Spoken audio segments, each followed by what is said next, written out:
Buenos días, hermanos. Muchas veces los creyentes leemos el libro de Apocalipsis como si fuera un libro extraño, como si realmente la Biblia fuera solamente 65 libros y Apocalipsis fuera algo opcional de leer. A veces la forma en que lo han enseñado en las últimas décadas nos hace ver al libro de Apocalipsis como extraño, difícil, y a veces hasta nos da temor leerlo porque no lo entendemos realmente.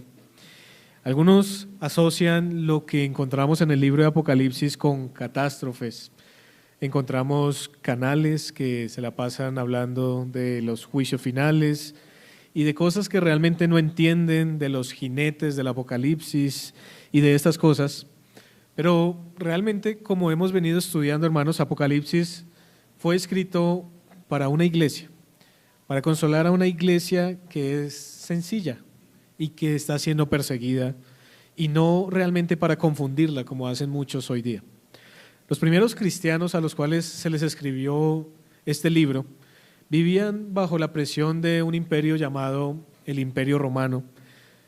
Los cristianos no tenían poder político, los cristianos realmente no eran mayoría, no controlaban nada, y lo poco que tenían les iba a ser quitado por ser llamados cristianos.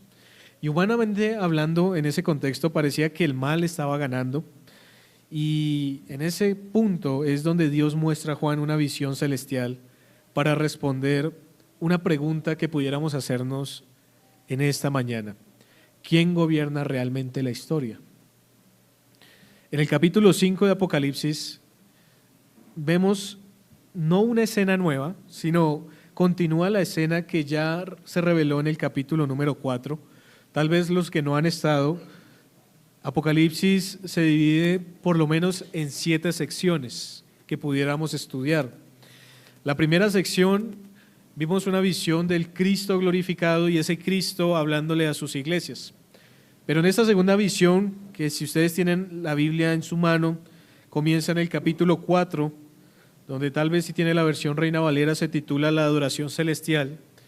Y es porque allí encontramos todo lo que está ocurriendo en esa visión, en esa segunda visión que Juan está teniendo del cielo, en donde está viendo un trono, en donde está viendo a Dios mismo con una descripción que Él nos da en los versículos, y donde todos los que están alrededor de ese trono están adorando a Dios por ser el creador de todas las cosas. El capítulo 5 de Apocalipsis es la segunda parte de esta visión. Pero ya no se va a centrar en el Padre, sino se va a centrar en el Hijo, nuestro Señor Jesucristo. Y se va a centrar allí porque la respuesta a esta pregunta que estoy haciendo, ¿quién gobierna realmente la historia?, tiene una respuesta, y es Cristo. Cristo es el centro del plan soberano de Dios. Y así he llamado a este sermón: la centralidad de Cristo en el plan soberano de Dios. Y mientras preparaba esta enseñanza, hermanos, este sermón, pensaba mucho en cómo este texto, que a veces suele estar tan lejano, puede ser tan personal para cada uno de nosotros como cristianos. Y en oración y en estudio pude entender que la forma en la que es personal para nosotros es precisamente como titulé este sermón: que Cristo es el centro del plan soberano de Dios. Y que no deberíamos temer, y que no deberíamos dudar, sino que deberíamos confiar en que cada paso, cada cosa y cada detalle se está dando tal cual como Dios ha establecido que pase. Y uno pudiera decir, en el primer siglo, ¿cómo es posible que las persecuciones, que los martirios, que el aislamiento, que la burla, que las enfermedades, que los problemas puedan ser parte del plan soberano de Dios? Pero la respuesta es que así es, porque al final todo ese sufrimiento y todo ese esfuerzo va a valer la pena cuando estemos delante de la presencia de ese Rey y Señor llamado Jesucristo. Así que el plan de Dios tiene un centro, y ese centro es el Señor Jesucristo. Y el capítulo 5 de Apocalipsis entonces no comienza con una escena nueva, sino continúa lo que ya fue revelado en el capítulo 4. Juan no se mueve del cielo, él sigue en el cielo, Él no cambia la visión, Él sigue viendo esa adoración que aparece en el capítulo 4, pero sigue de manera ininterrumpida en el capítulo 5. Ahora, como les decía en el capítulo 4, el énfasis está en Dios el Padre. Dios el Padre, 4.2, dice, está sentado en el trono. Dios el Padre, 4.3, está rodeado de gloria y majestad. Pero Dios el Padre, en el 4.11, está adorado como creador de todas las cosas. Y los seres vivientes y los ancianos proclaman: porque tú creaste todas las cosas y por tu voluntad existen y fueron creadas. Y eso afirma una verdad fundamental que ya estudiamos. Dios gobierna porque es creador. Pero en Apocalipsis capítulo 5 ocurre algo particular. La adoración no cesa. La adoración tampoco se divide. La adoración no se transfiere parcialmente, sino que la adoración se amplía y hay otra persona que está allí en medio del trono, en medio de los ancianos, en medio de los seres vivientes, en medio de todo lo que Juan está viendo. Y ahora el Hijo, que es esa persona, recibe la misma honra que el Padre. Y más adelante, en el mismo capítulo, vamos a ver cómo al Cordero del que se está hablando aquí se le atribuye poder, riquezas, sabiduría, fortaleza, honra, gloria y alabanza. Miren ustedes brevemente, en el capítulo 5, versículo 12, encontramos algunas de estas cosas. Y al final, en el versículo 13, dice: al que está sentado en el trono y al Cordero sea la alabanza, la honra, la gloria y el poder por los siglos de los siglos. Eso ya nos está dando una enseñanza como introducción. Y es que el Padre y el Hijo comparten el mismo trono, la misma gloria y la misma adoración. Y aquí aprendemos algo esencial para nuestra fe, y es que el plan soberano de Dios procede del Padre, pero el plan soberano de Dios se ejecuta por medio de Cristo. Así que Cristo, hermanos, no es un instrumento secundario del plan divino, no es una reacción al pecado humano, no es un plan B, es el centro del propósito eterno de Dios, como lo afirma también el apóstol Pablo. La palabra dice: en Él fueron creadas todas las cosas y todas las cosas en Él subsisten. Así que esto es importante porque nos va a ayudar a entender un poco más de lo que el texto dice, porque para entender que Cristo es central, Juan nos va a mostrar en la visión que está teniendo un problema universal. Y eso nos va a llevar a la primera idea que quiero compartir acerca de por qué Cristo es el centro del plan soberano de Dios. Y es que el plan soberano de Dios existe, pero es inaccesible para la creación. Vamos a leer Apocalipsis capítulo 5, versículo del 1 al 4. Y vi en la mano derecha del que estaba sentado en el trono un libro escrito por dentro y por fuera, sellado con 7 sellos. Y vi a un ángel fuerte que pregonaba a gran voz: ¿quién es digno de abrir el libro y desatar sus sellos? Y ninguno, ni en el cielo, ni en la tierra, ni debajo de la tierra, podía abrir el libro, ni aún mirarlo. Y lloraba yo mucho, porque no se había hallado a ninguno digno de abrir el libro, ni de leerlo, ni de mirarlo. Ahora, vamos a empezar a mirar todos estos detalles para tratar de entender lo que el Señor dice. Lo primero, en el verso 1, dice: y vi en la mano derecha. Ahora, esa expresión mano derecha en la Escritura simboliza poder, autoridad y dominio. Una y otra vez, para poder interpretar Apocalipsis y los símbolos de Apocalipsis, tenemos que conocer todas las Escrituras y poder ver cómo las Escrituras le dan significado a esos símbolos. Por ejemplo, cuando Juan ve la mano derecha del que está sentado, está recordando el poder, la autoridad y el dominio. En Éxodo capítulo 15, versículo 6 dice: tu diestra, oh Jehová, ha sido magnificada en poder. Es decir, tu mano derecha ha sido magnificada en poder, porque la mano derecha es símbolo de poder, de autoridad. Dice el Salmo 118, versículo 16: la diestra de Jehová hace proezas. Entonces, ¿qué significado tiene la diestra? Poder, autoridad. Entonces, lo que Dios sostiene en su diestra es algo por lo cual va a manifestar su poder. Es algo de lo cual fluye de su autoridad. Entonces no es algo provisional, no es algo sujeto a revisión, sino es la expresión de su voluntad soberana. ¿Y qué es lo que tiene según el verso 1? Dice, y vi en la mano derecha del que estaba sentado en el trono un libro escrito por dentro y por fuera, sellado con 7 sellos. Ahora, el rollo entonces, ¿en qué mano lo tiene el Señor? En la mano derecha, expresando su voluntad, su poder de aquel que está sentado en el trono. Y en la Escritura entonces eso significa autoridad y poder. Por ejemplo, Isaías capítulo 46, versículo 10, dice, mi consejo permanecerá y haré todo lo que quiero. Es decir, Dios es soberano. Es decir, que Dios va a emitir algo por lo cual Él es soberano. Y Apocalipsis 5 pone esta imagen. El consejo de Dios está establecido y nadie puede frustrarlo. ¿Y dónde se ve ese consejo? ¿Y quién puede conocer ese consejo? La respuesta es en el libro que está sellado con los 7 sellos. Ahora, no piensen en un libro como nuestros libros.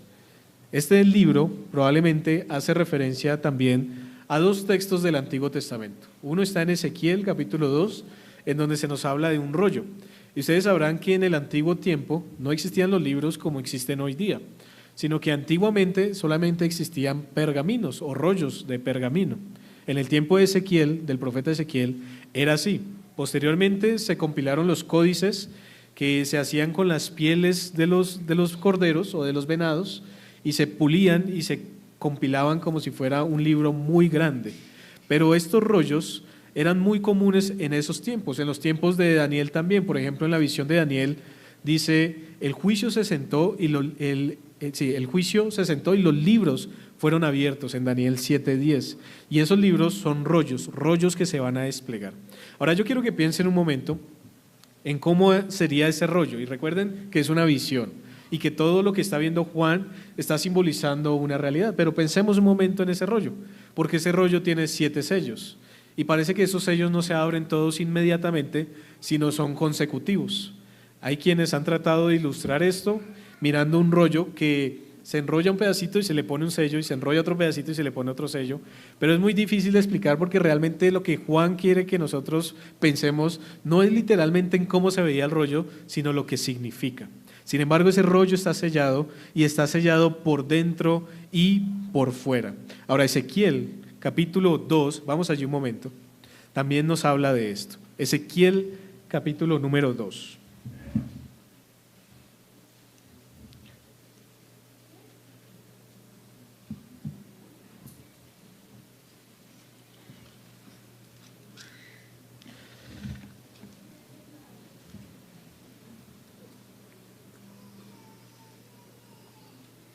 Versículo 9 y versículo 10. Dice, y miré, y he aquí una mano extendida hacia mí, y en ella había un rollo de libro. Y lo extendió delante de mí, y estaba escrito por delante y por detrás, y había escritas en él endechas y lamentaciones y ayes. Ahora, Ezequiel nos puede dar unos detalles que más adelante Apocalipsis nos va a confirmar acerca de ese rollo. Dice que ese rollo contiene endechas, lamentaciones y ayes, que traducido pudiéramos decir juicio. Ahora, ¿por qué tiene juicio? Porque Dios es soberano y Dios controla todas las cosas. Y Él es el justo, Él es el juez, Él es el que tiene el derecho de juzgar todas las cosas. Y lo que vamos a encontrar en ese rollo, probablemente la mayoría de cosas, va a ser de juicio para un mundo que está persiguiendo a una iglesia, un mundo que se está dejando llevar cada vez por el pecado y la maldad y que está ahogado totalmente en él, pero un mundo que necesita ser ajusticiado y solamente el Rey, dueño y Señor lo va a hacer. Pero el Padre no lo va a hacer. El Padre tiene el rollo y extiende su mano derecha. Y la pregunta que hace el ángel, volvamos a Apocalipsis 5, la pregunta que hace el ángel es, ¿quién es digno de abrir el libro? Ahora, hoy día que se habla mucho de la justicia social y de las injusticias y todas las cosas que pasan, la gente se considera a sí mismo justiciera de la verdad, de la luz. Pero si estas personas estuvieran delante del trono, mientras este ángel preguntara quién es digno de abrir este libro y de desatar sus sellos, no serían capaces de acercarse. Porque aquí hay un problema, hermanos, y eso es lo que estamos tratando de analizar en primer lugar, y es que el libro está escrito por dentro y por fuera. Eso es un significado de completo, de estar escrito exhaustivamente, de ser definitivo, pero el libro está sellado con 7 sellos, y recuerden qué significa el número 7: plenitud. Es decir, esto que tiene escrito este libro, que nadie puede leer porque está sellado, es un rollo que está envuelto en 2 partes y está sellado aquí con 7 sellos. Se ve que está escrito por fuera y por dentro como los testamentos romanos del antiguo tiempo, que estaban escritos de esa manera, pero no se puede leer. Se pueden ver algunas cosas, pero no se puede leer porque es lo que está observando Juan. Pero tiene 7 sellos porque está perfectamente cerrado y ningún ser creado puede acceder a él. Todo eso es lo que podemos ver en ese momento y es lo que el Señor tiene en su mano derecha. Y este libro no es simplemente información sobre el futuro, a ver quién lo descubre y quién se asombra de lo que va a pasar, sino que abrirlo significa ejecutar el plan. Es llevar al cumplimiento histórico la soberana o el soberano plan del Señor. Entonces Dios está allí, Él muestra su plan. ¿Quién es digno de desatarlo? ¿Quién es digno de ejecutar ese plan? ¿Quién va a desarrollar esto en la historia? No solamente quién quiere saber, sino quién lo va a desarrollar. Y eso es importante porque conocer el plan no es lo mismo que realizarlo. Y por eso entonces pasemos al versículo 2. Y vio un ángel fuerte que pregonaba gran voz, dice el texto, y la expresión que encontramos allí es como si ese ángel se parara en un lugar y gritara toda la tierra, y toda la tierra escuchara la voz, y hubiera un estruendo en el cielo, en la tierra y debajo de la tierra. Imagínense el timbre de esa voz y la capacidad para poder llegar a todo extremo y preguntar lo que pregunta. ¿Quién es digno de abrir el libro y desatar sus sellos? Ahora, el ángel está en la presencia del trono y él está observando, el ángel está observando la visión y él está viendo que el cordero se acerca. El ángel lo sabe, pero Juan no lo sabe. Juan está viendo el rollo. Juan está viendo otra cosa. Él está viendo el plan soberano de Dios y en medio de todo eso ve al ángel que pregona a gran voz y hace esta pregunta a querubines, hace esta pregunta a serafines, hace esta pregunta a los ángeles, hace esta pregunta a los ancianos, hace esa pregunta a todos los que se encuentran allí y hace esa pregunta a toda la creación. Pensemos un momento, si Dios hiciera esa pregunta en este momento, ¿quién de nosotros pudiera levantarse como una vez Isaías sí lo hizo? Cuando el Señor hizo una pregunta: ¿quién enviaré y quién irá por nosotros? ¿Y qué dijo Isaías? Señor, heme aquí, envíame a mí, Señor. Y se levantó después de haber sido purificado con un carbón encendido. Pero en esta visión hay algo diferente. Ya no vamos a ser enviados como Isaías a pregonar el mensaje del Señor, sino que hay que tomar eso y decir: Señor, yo me encargo de ejecutar este plan. Ningún ángel dijo nada. Ningún ser viviente de los que estaban allí volando alrededor del trono pronunció algo. Todo se quedó en silencio. Verso 3.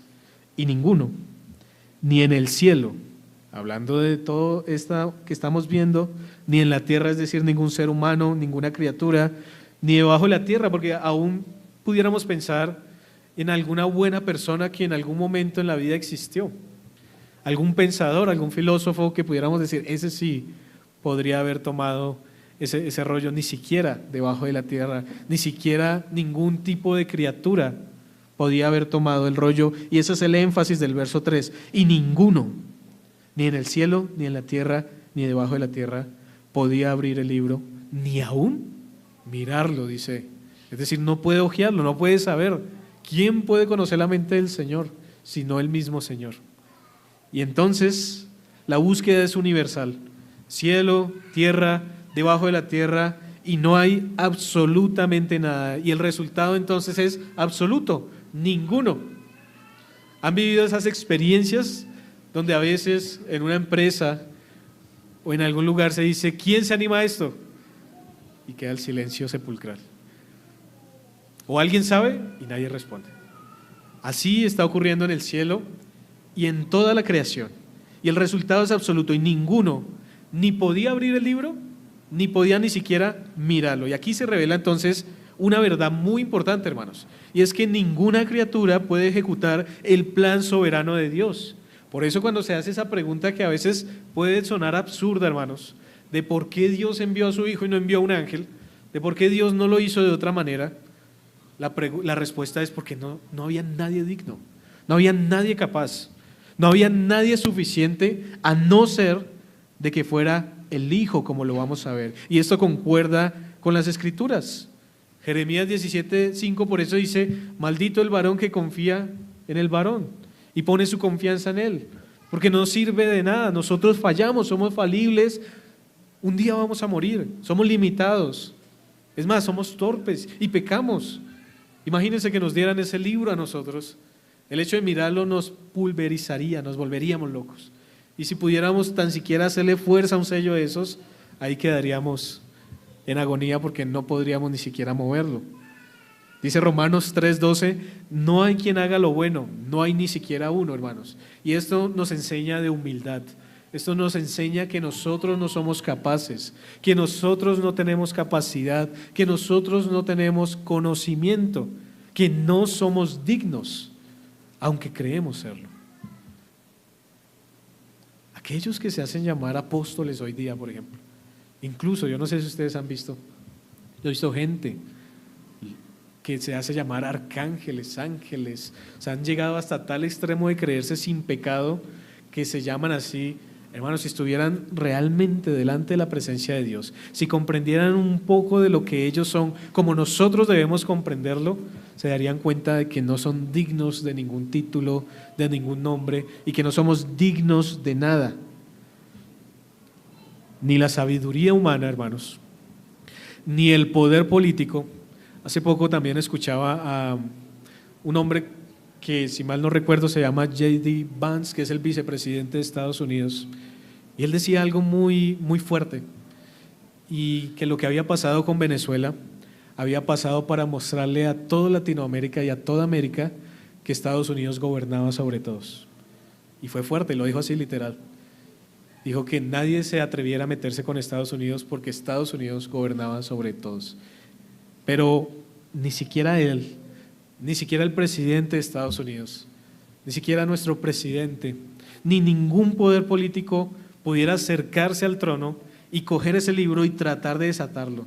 Ni las religiones humanas, ni los ángeles, nadie puede cargar con el peso del decreto eterno de Dios. Nadie, y todos quedan en silencio. Y ahí entendemos la reacción de Juan. Vamos a Apocalipsis 5 otra vez, verso 4. ¿Cuál es la reacción de Juan? Llorar. Ese lloro es desconsolado, ese lloro es desesperante porque él siente la impotencia, porque él también está escuchando ese llamado y él sabe que él tampoco es digno de abrir ese sello, pero ¿quién?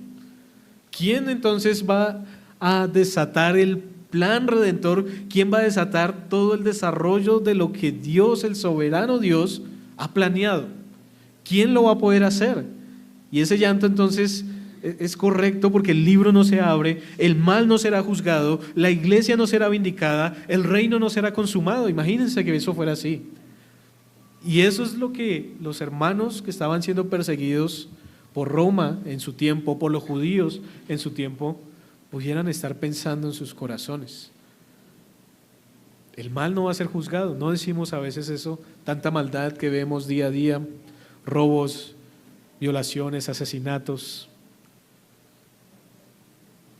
El mal no será juzgado, la iglesia no será vindicada. Las iglesias hoy día enseñando lo que no es, las pocas que sí enseñan, perseguidas, pero como enseñaba el pastor el domingo anterior, esa apatía llenando nuestros corazones, el desinterés, en donde hay buena palabra no nos interesa. La iglesia no será vindicada, pudiéramos pensar, la iglesia va a desaparecer. Si pudiéramos pensar en el espíritu de los cristianos el día de hoy, de aquí a 100 años, ¿la iglesia permanecería? Yo creo que no. El reino no sería consumado. Si el libro no se abre, el reino no va a ser consumado, hermanos. Y por eso tenemos que entender que Juan esté llorando. Tenemos que entender que Juan esté triste. Juan no podía decir como Isaías: heme aquí, envíame a mí. Porque este no es un llamado profético, esta es una comisión imposible para toda la creación. No hay ser que responda. Y aunque Juan es redimido, sabe que ningún hombre puede cumplir este encargo. Y esto nos confronta profundamente como iglesia. Porque la iglesia, en este orden de ideas, no es el centro del plan de Dios. La iglesia no sostiene la historia con sus fuerzas. Nosotros no somos los salvadores del mundo, aunque a veces creemos que sí. Creemos que nosotros salvamos, que nosotros somos el centro y que nosotros sostenemos la historia y que todo depende de nosotros. Y no es así. Y más bien, hay una buena noticia allí. Pero hermanos, piensen un momento. Si no podemos controlar ni nuestro propio futuro, si los planes que hacemos ni siquiera se llevan a cabo, ¿cómo nos creemos capaces, o cómo tal vez pudiera pasar por nuestra mente que podríamos ser capaces si tan siquiera un sello quitar? Pero a veces así vivimos, hermanos, porque vivimos como si Dios no fuera soberano. Vivimos como si nosotros fuéramos los soberanos y los que controlamos nuestra vida, cuando somos totalmente indignos. ¿Cómo podríamos ejecutar el plan eterno de Dios? Ahora, la iglesia entonces, hermanos, no debería descansar en su capacidad, sino debería descansar en la capacidad de Dios. Y eso nos lleva a una segunda idea, y es: ¿quién es digno? Entonces, el plan soberano de Dios existe, pero está fuera del alcance de la creación. Pero ahí vamos a ver a Cristo. Cristo es revelado como el centro victorioso del plan de Dios. Y acompáñenme al versículo número 5, que dice: y uno de los ancianos, y ustedes recordarán quiénes son estos ancianos, entonces ya lo he venido explicando, son 24 ancianos, porque el número 24 simboliza un reino completo de 12 y 12. 12, como dice Apocalipsis capítulo 21, de las puertas de la ciudad de Jerusalén, que son las 12 tribus de Israel, es decir, los creyentes del Antiguo Testamento, y 12 apóstoles que representan el fundamento de la iglesia, los creyentes del Nuevo Testamento. Y uno de estos ancianos que están allí adorando, que tiene su corona en su cabeza, que adora al que está sentado en el trono, se acerca a Juan y le dice: no llores. He aquí que el león de la tribu de Judá, la raíz de David, ha vencido para abrir el libro y desatar sus sellos, o sus 7 sellos. Cuando toda la creación se queda en silencio, cuando la incapacidad es total, cuando la impotencia llega al tope, hay una buena nueva. Y lo primero que sale es: no llores. El centro del plan de Dios no es una criatura, sino Cristo. No habla un ángel, y esto es interesante. ¿Por qué no se acerca un ángel a Juan? ¿Y por qué se acerca un anciano? La razón, y es significativo, los ancianos representan al pueblo redimido. Miren Apocalipsis 4:4. Ahí encontramos unos indicios de esto. Dice: y alrededor del trono habían 24 tronos, y vi sentados en los tronos a 24 ancianos vestidos de ropas blancas. ¿Recuerdan? Una de las promesas a la iglesia, con coronas de oro, otra promesa a la iglesia en sus cabezas. Y cuando ustedes los ven adorando en el capítulo número 5, como vamos a ver en la próxima ocasión, ellos están adorando porque han sido redimidos, porque ellos han sido rescatados. Es decir, que el que se acerca a Juan tiene conocimiento de causa. Es decir, el que se acerca a Juan es alguien que ha experimentado algo tan valioso que puede consolar a Juan en la visión y decirle: no llores.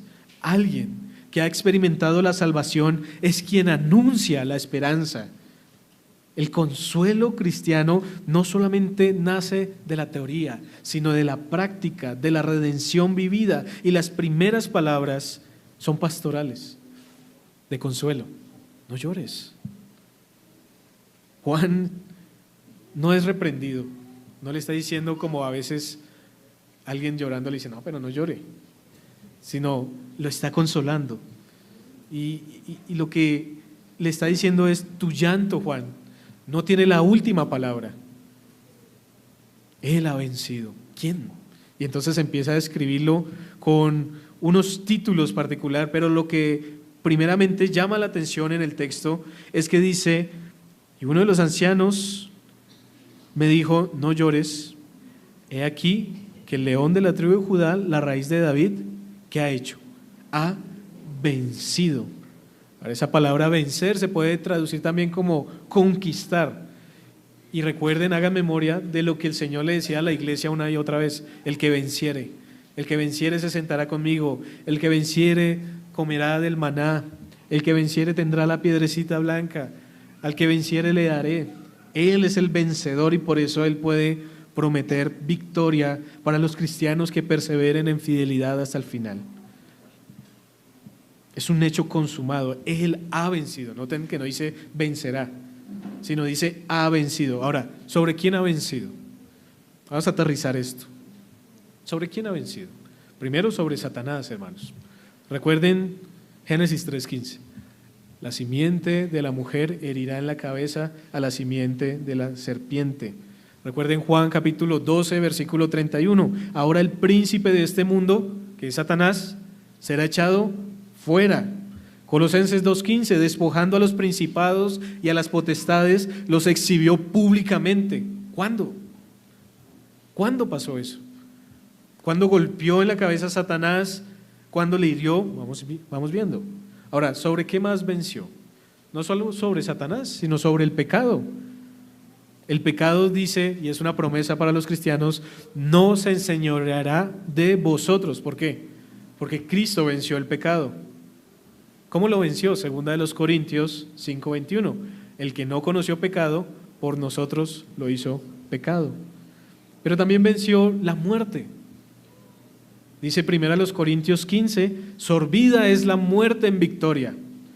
¿Cuándo fue sorbida o cuándo será sorbida la muerte en victoria? Yo soy el que vivo y estuve muerto, mas he aquí que vivo por los siglos de los siglos, dice Apocalipsis 1:18. Ahora, los títulos mesiánicos que aparecen aquí son particulares. El primero que encontramos allí es el león de la tribu de Judá. Y ese nos lleva a Génesis 49, 8 al 10, donde se hace una promesa. Y quiero que me acompañen allí un momento. Vamos a Génesis 49.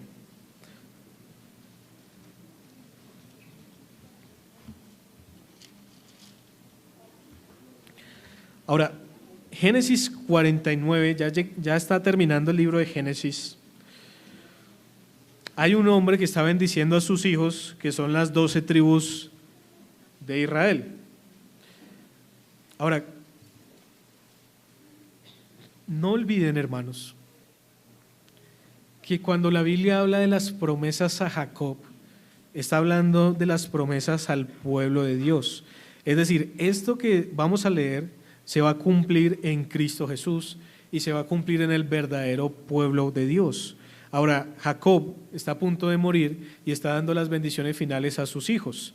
Ahora, su hijo, Rubén, que debía ser el primogénito, ahí nos muestra que no lo va a hacer y al final termina siendo su cuarto hijo, Judá, el que va a ser el primogénito. Pero miren el lenguaje, versículo 8.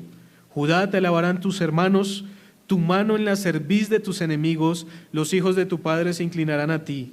Cachorro de león, Judá, de la presa subiste, hijo mío. Se encorvó, se echó como león, así como león viejo, ¿quién lo despertará? Es muy poético. Verso 10, no será quitado el cetro de Judá, ni el legislador de entre sus pies, hasta que venga Silo, y a él se congregarán los pueblos. Todo lo que nos está diciendo Génesis 49 se va a cumplir en el león de la tribu de Judá, por eso se llama así. El cachorro de león o el león que está echado, que son formas de expresar lo que va a ocurrir en el transcurso de la historia. Es decir, el reinado va a estar por la descendencia de Judá, pero todavía no se va a desarrollar. Pero un día se va a desarrollar cuando venga el príncipe, el rey de paz, y a él no solamente se va a congregar Israel, sino todos los pueblos, porque todos van a ser benditos en él. Y ese Silo del que habla Génesis 49, es el león de la tribu de Judá, es el que el anciano le está diciendo a Juan: míralo, está allí en el trono, no llores. He aquí, dice en Apocalipsis, he aquí que el león de la tribu de Judá, es decir, el león. ¿Pero por qué león? ¿Por qué no otro animal? Ahora piensen en un león. Ahí yo les puse la imagen de un león. ¿Cómo es un león? Un león vence a sus enemigos. ¿Quién le pone en el reino animal cara a un león? ¿Los tigres? ¿Las cebras? ¿Las hienas? Nadie, por eso le llaman el rey de la selva. Es decir, el león es quien vence a sus enemigos. Nadie lo derrota. Esta imagen señala que Cristo es el rey prometido, aquel ante quien todo enemigo será finalmente sometido. No hay nadie que le plante cara. Si tal vez las Escrituras, aunque ellos lo dicen en otro sentido, pero quiero ilustrarlo, si Pedro en algún momento dice que Satanás es como un león rugiente buscando a quien devorar, el león de la tribu de Judá puede destruirlo con solo una mordida. El leoncillo queda como un leoncillo delante del león de la tribu de Judá y huye despavorido, y por eso está allí escondido entre la maleza.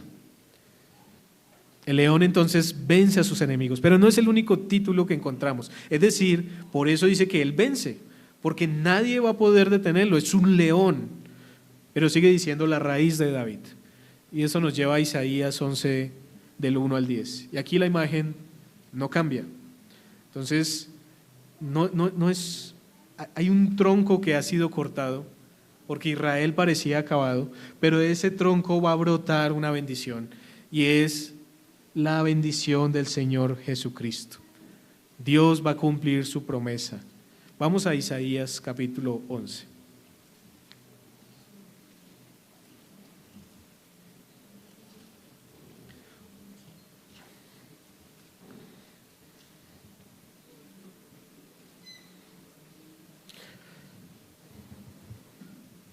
Aunque Israel un día, como pueblo de Dios étnico, iba a ser cortado por su desobediencia, no obstante las raíces iban a permanecer, y de ese tronco y de esa raíz iba a brotar un vástago. Y dice Isaías 11:1, saldrá una vara del tronco de Isaí. Isaí era el papá de David. Y un vástago retoñará de sus raíces, y reposará sobre él el espíritu de Jehová 1, espíritu de sabiduría 2, y de inteligencia 3, espíritu de consejo 4, y de poder 5, espíritu de conocimiento 6, y de temor de Jehová 7. Por eso los 7 espíritus de Dios. No es que sean 7 espíritus diferentes, sino es la plenitud del espíritu que reposa sobre este descendiente de la tribu de Judá, del tronco de Isaí, de la raíz de David. Verso 3, y le hará entender diligente en el temor de Jehová. No juzgará según la vista de sus ojos, ni arguirá por lo que oigan sus oídos. Verso 4, sino que juzgará con justicia a los pobres, y arguirá con equidad por los mansos de la tierra, y herirá la tierra con la vara de su boca, y con el espíritu de sus labios matará al impío, y será la justicia cinto de sus lomos, y la fidelidad ceñidor de su cintura. Morará el lobo con el cordero, y el leopardo con el cabrito se acostará, el becerro y el león y la bestia doméstica andarán juntos, y un niño los pastoreará. Verso 9. No habrá mal, ni dañarán en todo mi santo monte, porque la tierra será llena del conocimiento de Jehová, como las aguas cubren la mar. Acontecerá en aquel tiempo que la raíz de Isaí, la cual estará puesta por pendón a los pueblos, será buscada por las gentes, y su habitación será gloriosa. Todo lo que está describiendo, parte de eso, la visión de Juan, él lo está experimentando.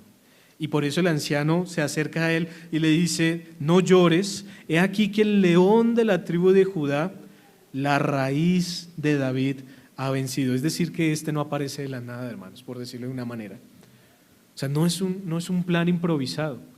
Hace parte del plan soberano de Dios, aparece en escena y es el Señor Jesucristo. Es donde va a reposar el Espíritu de Jehová, dice Isaías 11:2. Y esto conecta con el bautismo de Jesús, cuando el Espíritu desciende en forma de paloma, donde su ministerio es lleno del Espíritu y donde la plenitud del Espíritu está en él y comienza su ministerio. Cristo es Rey por promesa, por linaje y por unción divina. Eso es lo que nos está diciendo el texto. Y ese es el que llega, porque aunque en la creación no hay nadie digno, en Dios hay uno que sí lo es. Y Cristo es digno no solamente porque es poderoso, sino porque cumple perfectamente la voluntad de su Padre, porque obedece hasta la muerte y porque asegura la redención de su pueblo como aquel que había sido prometido. Esto cambia radicalmente entonces, o debería cambiar radicalmente cómo vive la iglesia, porque no caminamos hacia una victoria incierta, hermanos. Caminamos como a la aventura, como a golpear el aire, como que no sabemos qué es lo que va a pasar. Caminamos desde una victoria ya asegurada por el Rey de Reyes y Señor de Señores. Él ya venció, el león de la tribu de Judá, nadie puede hacerle frente. La raíz de David ha venido y se ha cumplido la promesa. Y ahora estamos expectantes a su segunda venida y nada más. Y aunque la iglesia sea pequeña, aunque el mundo parezca hostil, voy a tomar las palabras de Pablo, somos más que vencedores, porque Cristo ha vencido y porque eso que le dice el anciano debe ser algo que la palabra nos diga a nosotros: no llores. ¿Cuántas veces estamos preocupados, desesperados, deprimidos, ansiosos, tristes? No llores, dice el Señor. No llores, porque hay esperanza. Nuestra esperanza no está en el crecimiento de la iglesia. Nuestra esperanza no está en los pastores. Nuestra esperanza no está en el gobierno de nuestra nación, sino en el Rey que está sentado en el trono y que gobierna sobre todas las cosas creadas, sean visibles o sean invisibles, sean tronos, sean dominios, sean potestades, porque todo es por Él y para Él. Y Juan entonces, al escuchar a este anciano, deja de llorar, se consuela y voltea a ver dónde está ese león de la tribu de Judá, dónde está ese vencedor. ¿Y qué es lo que ve? Vamos a Apocalipsis 5. Dice el verso 6: y miré y vi que en medio del trono y de los 4 seres vivientes, es decir, está ahí mismo en el trono, y en medio de los ancianos estaba en pie un cordero. No ve a un león, sino ve a un cordero. Un cordero como inmolado. ¿Qué es inmolar? Entonces, ustedes saben que en el Antiguo Testamento el holocausto, es decir, el sacrificio que se presentaba, el cordero debía ser degollado, y cuando muere el cordero, entonces se enciende como un fuego en el altar, y ese humo es una representación de que el sacrificio llega al Señor y que está alcanzando al Señor. Y después de eso, entonces el cordero queda inmolado. Así es lo que está viendo Juan cuando ve en medio del trono y espera ver a un león rugiente. Y lo que ve es un corderito, no dice un carnero. Yo iba a poner una imagen ilustrativa de un carnero, como el carnero que se enredó en el zarzal cuando Abraham iba a sacrificar a Isaac, que es como la oveja macho. Pero dice el texto, es un cordero, un corderito tierno, un corderito inocente, un corderito inmolado. Y el verso 6 entonces sigue diciendo que estaba de pie un cordero como inmolado, tenía 7 cuernos y 7 ojos, cuáles son los 7 espíritus de Dios enviados por toda la tierra, y vino y tomó el libro de la mano derecha del que estaba sentado en el trono. Este corderito que apareció ahí, nadie fue capaz, todos estaban en silencio, pero apareció un corderito en la visión de Juan, y ese corderito fue y agarró el libro, y no le pasó nada, sino que lo que le va a pasar es lo que vamos a ver la próxima ocasión. Todos le van a rendir adoración, porque es el Señor Jesucristo ese cordero, porque Él, a través de su inocencia, de su justicia y de su perfección, hizo posible el plan soberano de Dios y que se ejecutara todo lo que hoy día estamos viendo, tanto en nuestras vidas redimidas como en el mundo como lo conocemos. Y vi que en medio del trono estaba de pie un cordero como inmolado. Y Juan esperaba tal vez ver a un león vencedor, pero lo que ve es un cordero sacrificado. Y esta es la gran paradoja del Evangelio, hermanos. Cristo reina porque muere. Su victoria fue alcanzada por medio del sacrificio. Y esto conecta con las Escrituras. He aquí el Cordero de Dios que quita el pecado del mundo. Dice Isaías 53:7, como cordero fue llevado al matadero. Y Apocalipsis 5:9, quiero que lo leamos, dice, y cantaban un nuevo cántico diciendo, digno eres de tomar el libro y de abrir sus sellos, porque tú fuiste inmolado y con tu sangre nos has redimido para Dios de todo linaje y lengua y pueblo y nación. ¿Quién se sacrificó entonces por nosotros? ¿Quién era el único digno de dar su vida? El Señor Jesucristo. El Cordero entonces está en pie. ¿Qué significa eso? Ha resucitado. ¿Cómo puede ser que quemado y sacrificado esté en pie? Ha resucitado. El Cordero resucitado es el que está allí, pero como inmolado, porque su sacrificio tiene un valor eterno, porque sus marcas perdurarán por el amor de los escogidos. Y cada vez que lo veamos, sabremos que Él ha dado su vida a favor nuestro y adoraremos con todos los ángeles y con todos los que van a estar con el Señor por la eternidad. Ahora, ¿qué significa eso los cuernos? Porque pudiera haber puesto una imagen ilustrativa con 7 cuernos y 7 ojos, pero realmente recuerden que estos son símbolos. Los cuernos en las Escrituras significan poder perfecto y autoridad total.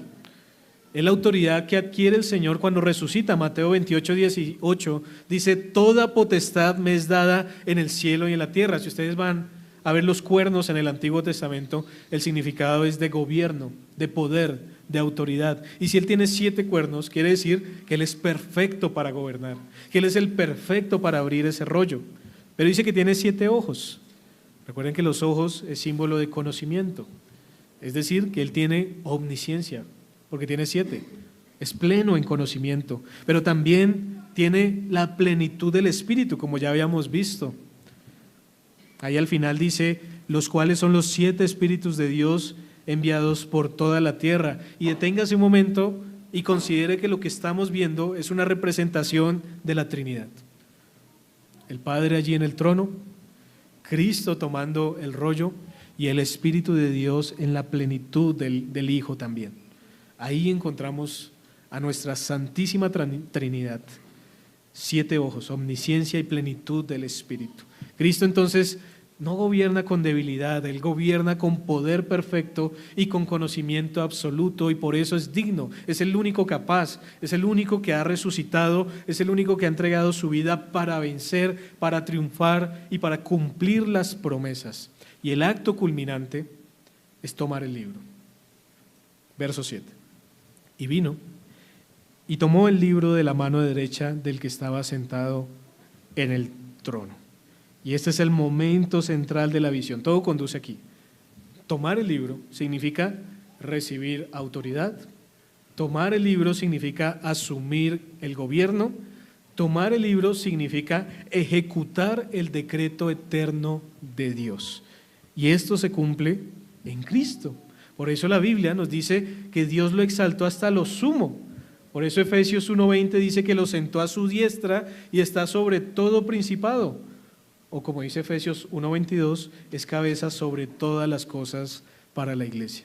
Es decir, Dios gobierna el universo por medio del Cordero. Esto, hermanos, debe transformar entonces nuestra manera de pensar. ¿Cómo enfrentamos el sufrimiento, hermanos?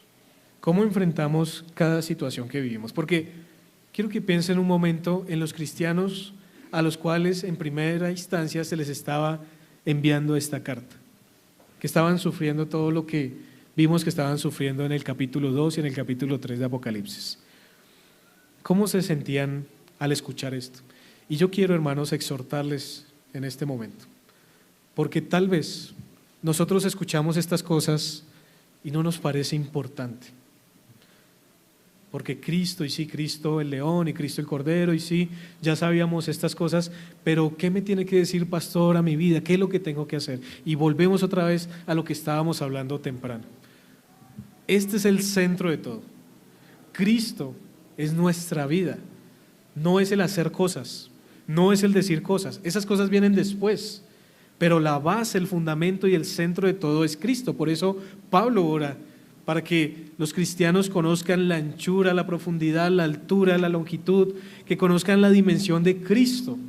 Pero nosotros casi que sacamos a Cristo de las Escrituras y dejamos solamente esa parte práctica.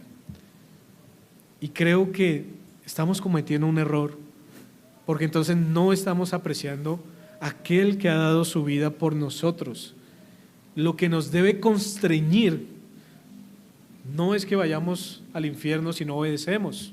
Lo que nos debe constreñir no es que nos vaya mal en nuestra vida si no le hacemos caso al Señor, sino que uno murió por todos, y ese es el Señor Jesús, y que ahora está en el cielo, y que ahora está gobernando, y que un día estaremos con Él, y mientras tanto debemos ser fieles y perseverar y confiar y descansar y depender en el Señor, y así las cargas van a ser más pequeñas, y así los problemas se van a volver temporales, y así los dolores van a tener un propósito, porque un día seremos consolados y ya no habrá, como una y otra vez vemos en Apocalipsis, más llanto ni más dolor.